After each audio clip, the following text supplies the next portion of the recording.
Hi, welcome to Dahilayan Baby Trail. So early kayo may nag-anhi og Dahilayan Gardens pero grabe ka kusog ang ulan. And since camping naman ang among gibok dinhi, so nagstay sa diri sa ilang dako kayo nga tent o ilahang event area. Paghunong sa ulan, diretso dahil may nagpitch og tent diri sa Camp 3. Kani mo niya mong gipili, it's because kay dool siya sa CR.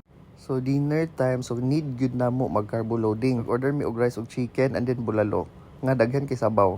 Sulit pod ilang pagkaon din ni sa friends. Well, dili ra pod kay siya gid ingon na kamahal kay katuang bulalo na ato sa 400 pesos, good for 10 na gali to ha. And then ingon ani ang ilahang place din sa Dahilayan. Bibo kay siya kay fiesta man sa ilang lugar. Stand shop man ni siya sa Dahilayan Gardens and grabe ka foggy ang dalan. Kung kita nagpuyo ta diri sa Cagayan de Oro, naganahan gid ka magstay din kay bugnaw kayo. So naara gid mi sa venue or asa ang area kung asa mi nagcamping. Nami nagstay sa Camp 3 and then naa sa Camp 2 man siguro ang event. At 3 AM nag-start nami og prepare kay amo ang gun start is 4:30 AM. By the way, kaniyang akong gigamit nga Nike Trail short is sponsored by Bagood CDO Outdoor. Few minutes sa gun start, nag-start og checking sa mga gears if kompleto ba. Kana mandatory gyud na siya sa mga mag-podium pero kakitaan ni kay dagandagan naman natong purpose di man ta podiumer, so pwede ra siguro nga dili kumpleto ang atong gamit. By the way, kanidi siya nga event gi organize ni siya by Muspo. So far less ra kayo ang problem sa nga mong na-encounter during aning trail run. Mas na-enjoy na mo ang trail, na-enjoy na mo ang experience, na-enjoy na mo ang event compare sa previous na mo nga trail run. 4, 3, 2, and 1, go! Woo! 18K runners! This is my third time nga mag-join og trail run and then sa first two na ko nga run wala jud ko'y gamit nga headlamp kay usually man gud ang ako ang trail run ang gun start na sa 5 na niya hayag naman gud na siya.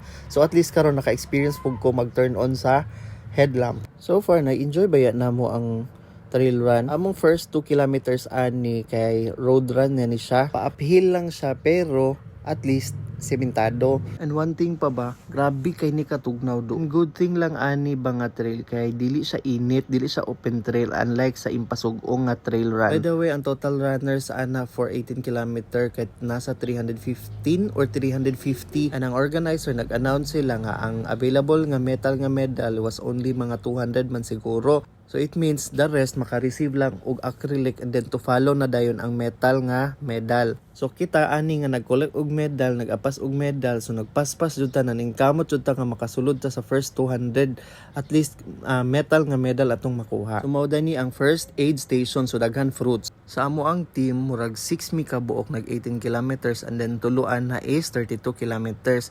Actually wala jud mi nagkinita ay sa ako ang unom ka kauban. Nagbulag-bulag na jud mi ani. Kani siya nga trail is established na ni siya pero dili siya stable. Tanawon makita ni mo daghan kay bato then portion na ibangag-bangag, so dapat careful jud ta danhi. 6 km.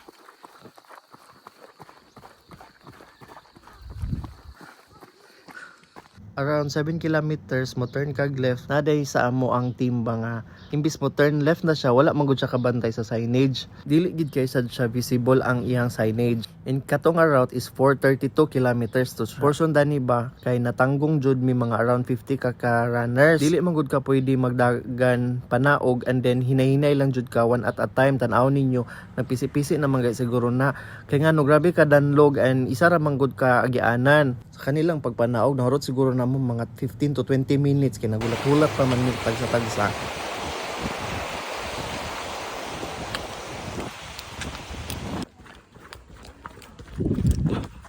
Isa sa nakapa-pressure na mo ani ba kay tungod sa medal. 350 ka runners pero ang ilang na-prepare nga medal was only 200 pieces for metal and then the rest acrylic na dayon. So nga ga-collect need gyud ka og metal nga medal. 7 km.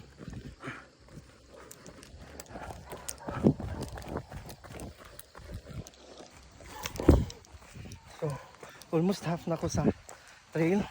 So, ang total na mo nga dagan ng is 18. So, pero may energize na. Kami tag energy gel.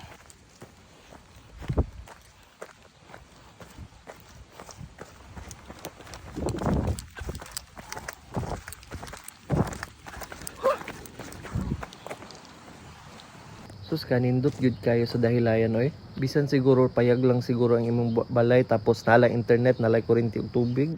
This is our second aid station. So daghan kasi silang pagkaon. Actually naibog kay ko sa mga puto pero gamay ra akong gikaon oy kay lain pug kay dagan nga busog. Tanglad.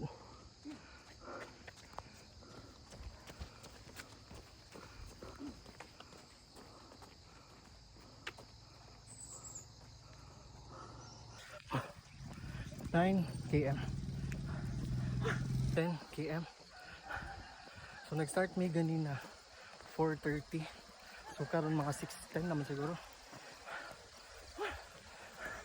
8 kilometers more. Let's go.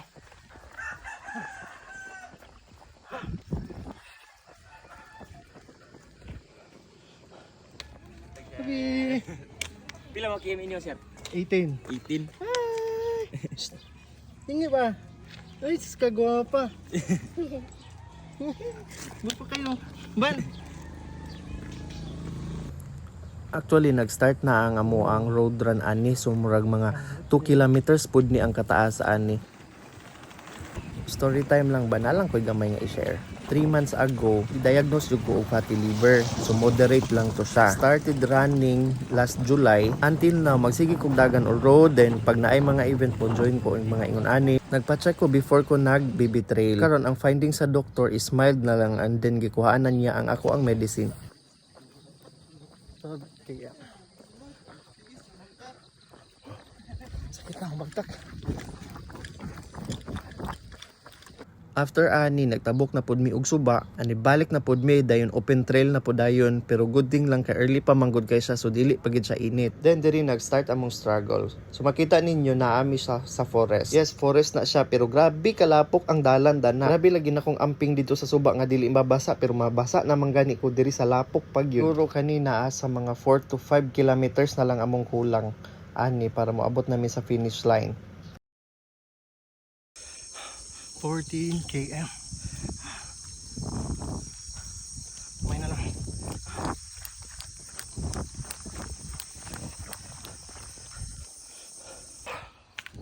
So dapat ka sa 14 kilometers. So di ba siya matawag na baby trail kay gamay ramang kayo road. Siguro na yung mga 2 kilometers na road. Tapos pagka kong energy ba pero wala na, kung tigil na surrender na. Akong right, nalag.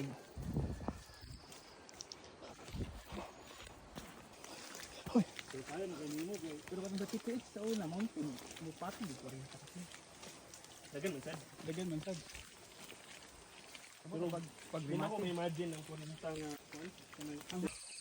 16.48 kilometers, so mga 2 na lang, less than 2 kilometers. Last 1 kilometer.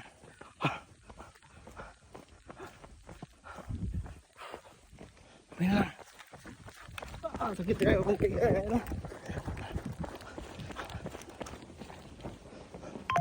Closer na mi sa venue pero akong tilong ka-surrender na jud siya.